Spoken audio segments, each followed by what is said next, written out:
Whitetail Addictions. The hunt is on. There's no going back now. It's in your blood.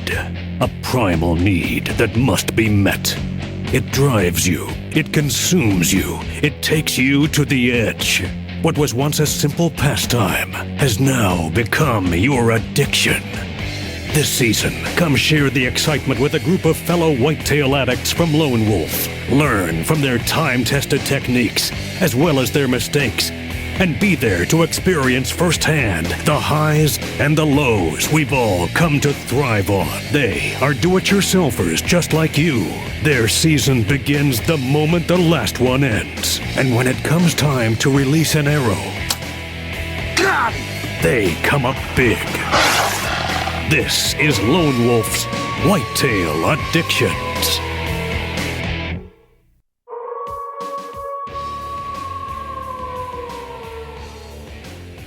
This week on Whitetail Addictions, we're going to introduce you to two of our newest addicts, Brad Willis and Brad Davis. These guys knocked down 4 great Illinois bucks last year and managed to film all 4 hunts on their own, which is no easy task. So stay tuned for some great whitetail hunting from Illinois this week on Whitetail Addictions. Brad Willis lives in the small town of Petersburg, Illinois, where he works as a veterinarian. His love for animals drove him to pursue a career taking care of them. But when it comes to Brad's free time, he has another true love, and that's the pursuit of big whitetails. I started off hunting whenever I was just a young kid. I think that's the way a lot of people do around here. I would go sit in a tree with my dad on the weekends. He would go bow hunting. I wouldn't call him a trophy hunter by any means, but he always did it to keep meat on the table. And so I would sit up there with him, and I can't ever even remember him getting a deer, but those were some of the most memorable experiences I've ever had. I started hunting when I was about 12 years old, probably. I started some upland game hunting. I put many miles on without much success, but I just found the outdoors so appealing.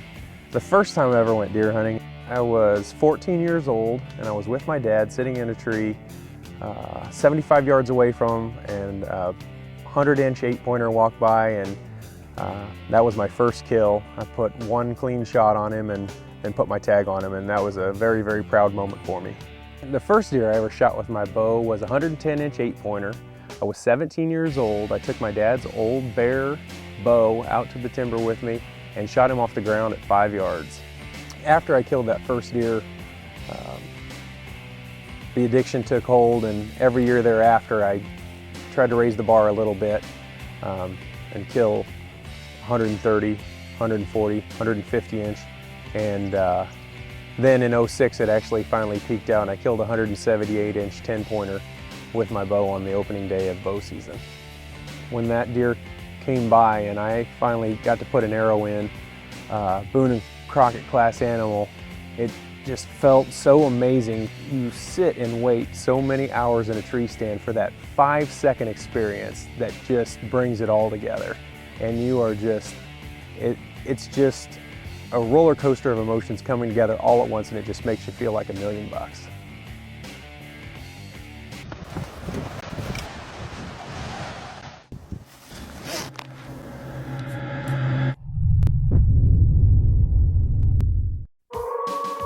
Welcome back to Whitetail Addictions. Filming yourself is difficult. I mean, trying to manage a camera and manage a bow and get everything to come together without getting spotted by an animal that has these keen senses is really, it seems almost impossible, but people get it done, and I'm just working on getting better at it. Brad spent the early part of the archery season hunting hard and trying to locate a buck that he was interested in harvesting.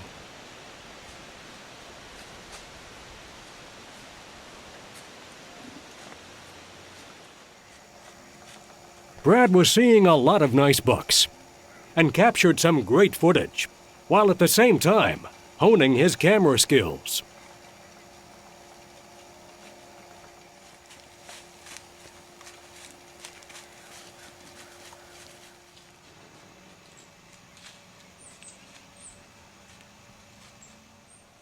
It's definitely no easy task harvesting a mature whitetail with a bow, let alone trying to capture the moment on video when filming yourself.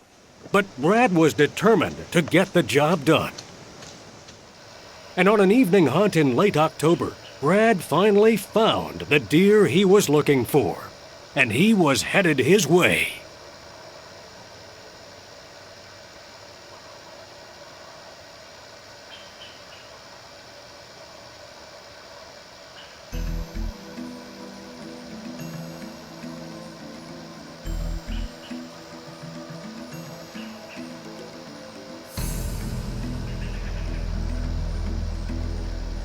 As the buck enters the timber, he angles right towards Brad's stand, not offering a shot.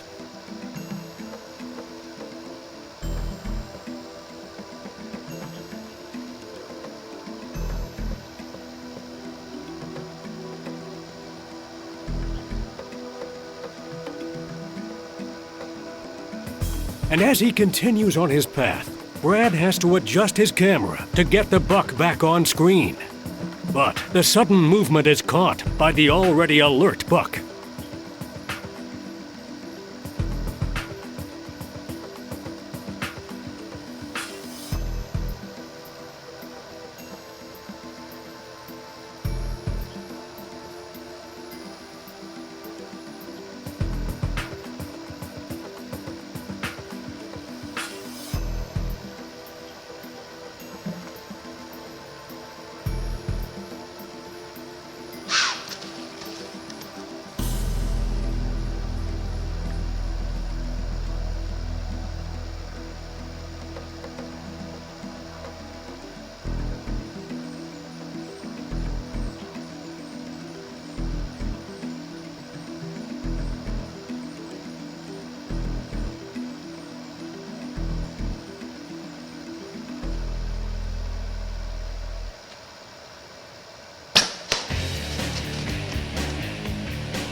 That's what it's all about. Brad knows he made a great shot and instantly takes up the blood trail, and before long, spots his trophy.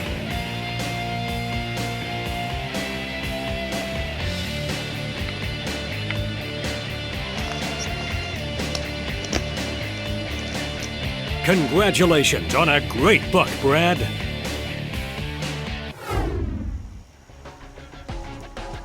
Brad is set up in a ground blind, and before long, has a hot doe heading his way, with a big buck right behind her.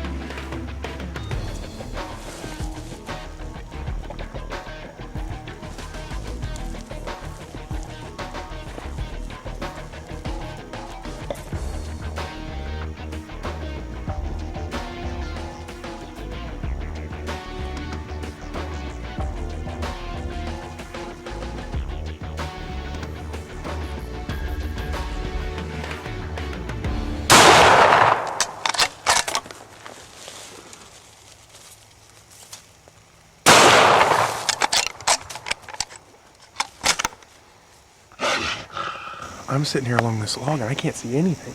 Then all of a sudden, over by, there's a little tree here, I see a doe pop up. She jumps the fence and I look behind her and I see this good buck, really good buck. And so I already had the camera turned on and I got ready. They jumped the fence and they're out there maybe 60 yards or so. And I had the crosshairs on him, so I shot. And I think I missed. I honestly don't know how I could have missed, but I believe I did. I thought he hunched up, but I don't know. But then he ran out, you know, broadside, maybe 50 yards, and I put another one in him, and he just dropped in his tracks. But let's go look at it.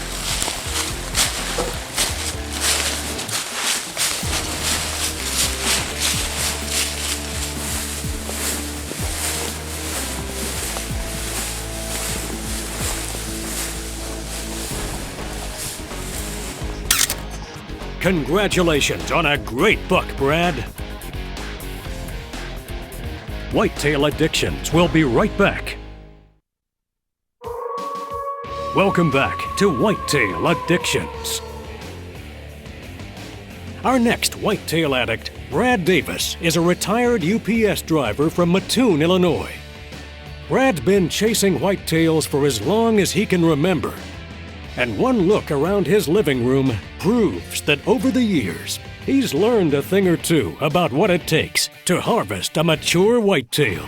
I got my start hunting when I was about 8, 9 years old. It was kind of a family tradition, bird hunting, upland game. About 10 years old, my dad bought me a 410, my first gun. And really from that point forward, I've pretty well been on a mission. Did some gun hunting for deer, and that was probably about 78 when I killed my first deer. Kind of progressed, and I started buck hunting with a gun, and killed 2 or 3 nice bucks with a gun. And from there, did a little bow hunting in the early 90s. Then in 96, I killed a 220-inch non-typical. It really changed the way I thought about trophy hunting. You have guys tell you you'll never kill one bigger, you just as well quit. And from that point forward, it became a mission. And I suppose to some extent, I'm still on that mission. Trying to kill a buck that'll top that. Started filming 2 years ago, trying to film my hunts. Found out real quick it's a huge challenge, especially by yourself, trying to do it all. The challenge is what I'm after, and everything that I can do that keeps increasing that challenge really trips my trigger. I just enjoy trying to do something that not everybody can do. I've been asked before just how much deer hunting and trophy hunting means to me, and I've thought about it many times. What would happen if I could no longer do it? And just the thought of it sends chills down my spine. As much as I hate to admit it sometimes, I'm just an addict to trophy hunting. This year I got started hunting the last couple days of October is when I really started to hunt every day. First week in November, I passed on a few decent bucks. Yeah.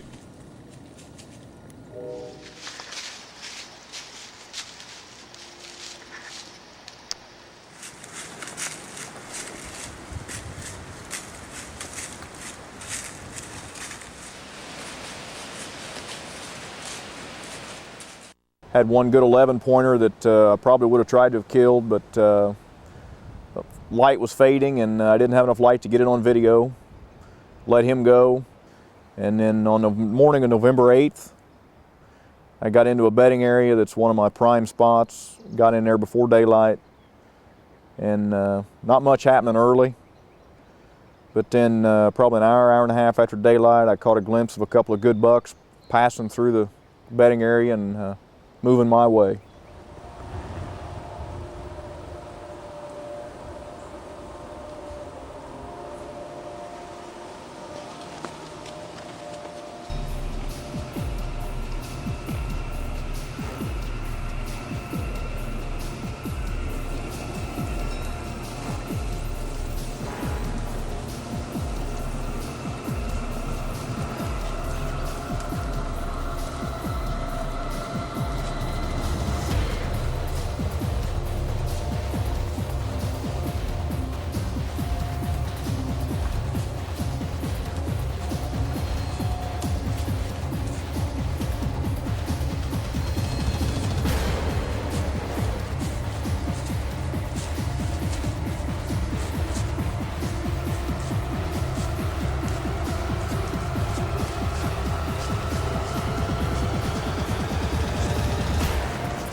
Kind of my honey hole. I have to wait till late in the year every year, southwest wind, and get in here. And it's kind of in the middle of the woods, a little bit hard to get in here and be quiet, but Got in here this morning, and 2 bucks came through, this one and the other 8-pointer that I got on video there.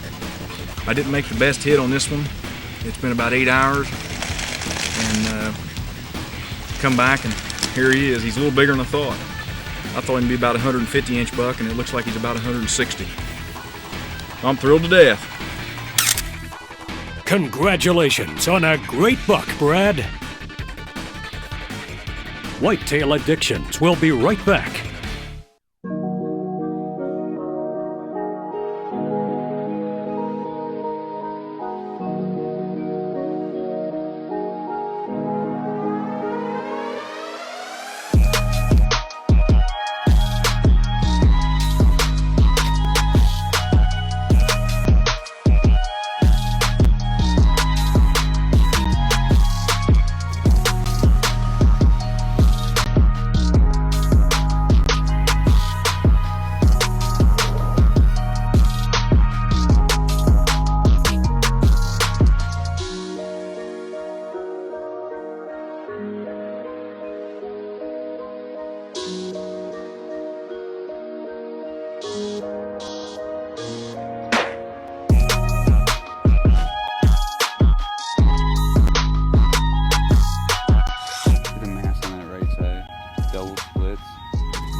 Seems like a majority of hunters out there hunt at 20 foot or better. In years past, I used to do the same. Conditions arose that actually forced me to hunt lower, and it seemed I was starting to have a lot more success with it. There are definitely advantages to hunting low. You have a much larger kill zone. The higher you go, the smaller your target seems to get. At lower heights, you are less likely to be silhouetted, getting in and out of your stand, by deer that may be bedded close. I personally feel more comfortable and think it's much safer. Most important to me is it seems like deer don't associate danger coming from these lower heights. I can remember on one occasion I had a pretty good buck literally have to lower its head to clear the platform. The deer just continued on browsing through and never had a clue I was there. There are some obvious benefits to it, and I think you should definitely try hunting from some lower heights this year. Welcome back to Whitetail Addictions. On the morning of November 9th, I was back hunting hard, and probably mid-morning, 10:30, 11 o'clock, looked up and here came a 10-pointer that appeared to be in the 150s. And I knew I had a decision to make, but he walked a half circle around me, and I just decided that I still had a good week of good hunting in Illinois before our gun season started. And I thought at that point I'd just let him walk.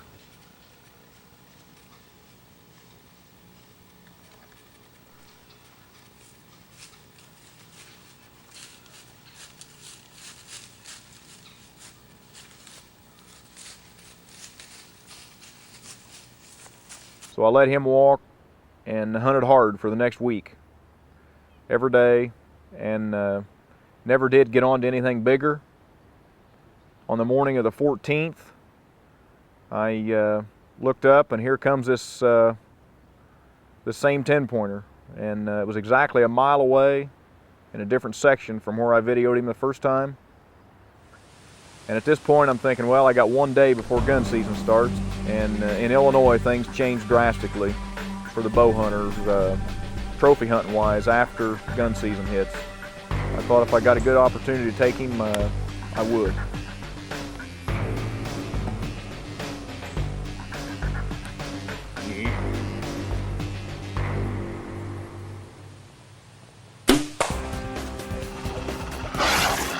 Real pleased, second deer this year that I've been able to harvest, and it's been a heck of a year for me. For me personally, it's phenomenal just to be able to kill 2 bucks like this and get them both on video. It's been a great experience for me. It just adds to the challenge for next year, trying to get something bigger, and just adds to the addiction.